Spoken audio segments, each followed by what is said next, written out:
like going forward as they did in the playoffs? Yeah, I mean, in terms of the injury, right? I don't, no one even talked about it today.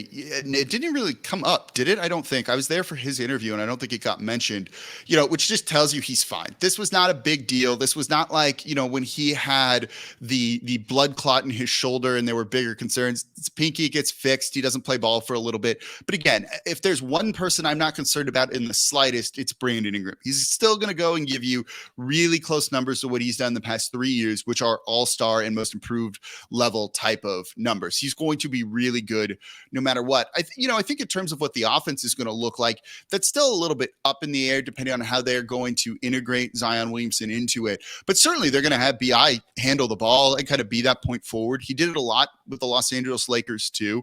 I think they'll use him there. They're kind of looking at all of these half ball handlers, in my opinion, to kind of create one or two ball handlers so that you're just going to kind of do it by committee in a sense. So there's going to be times when the offense is running through Brandon Ingram and everyone's working off ball from him. There's going to be times when it's CJ McCollum running the pick and roll and BI's cutting or spotting up for three.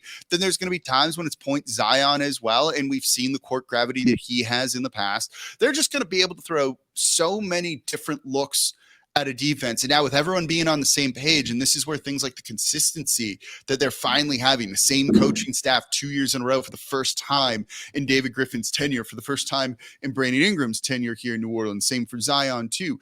That goes a long way towards everyone kind of understanding what you need to do and being able to change your play style on the fly, call out a play, and everyone gets into position. There's no thinking about it. We realize they're keying in on Brandon Ingram. Cool. We're going to run the offense through Zion and we're going to get him looks off ball. This is why I think they could be the number one offense in the league. I think that's a very realistic possibility for this team because there's just so much offensive firepower and so much variety. They can play slow. They can play fast, I think, too. And it's going to keep teams really off balance.